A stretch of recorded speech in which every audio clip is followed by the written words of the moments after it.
There's so much going on in higher education policy at the moment.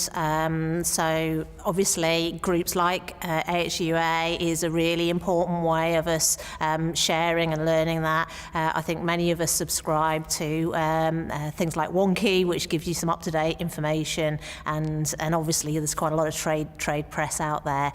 But again, I think a lot of it is about really sort of making sure that we're sharing our links, sharing our experiences, and also trying to be one step ahead, looking at what the trends are, looking at how we see the direction of where government is, and looking at what's happening globally as well. So changes in higher education policy are inevitable. In terms of keeping up with them, I think the briefings can be very good. Events like the one we're at the moment with the AHUA can be very helpful as well. And it's trying to discern which key policy changes you need to be aware of and which ones you can pass on to colleagues.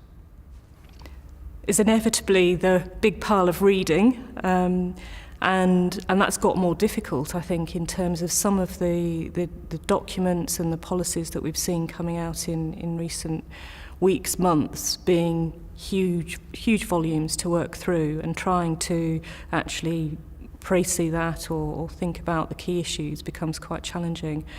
But the key thing is using opportunities like AHUA to be able to network with colleagues and pick up different forms of intelligence through that as well. Sector policy is changing all the time. It's changing very, very rapidly, as we've seen over the past 18 months or so, and it will undoubtedly continue to change very rapidly into the future. Myself, I depend on a number of key sources, one of which is the now ubiquitous Wonky website, which has people who are all over this stuff, and it's very easy to follow their synthesis and digest of current developments. But I also try and stay aware of what's going on in the wider environment, particularly by subscribing to a number of journals and alerts from lots of different publishers as well. So I'm aware of the kind of wider higher education policy environment too. But gossip is another excellent way of finding out what's on in the sector too.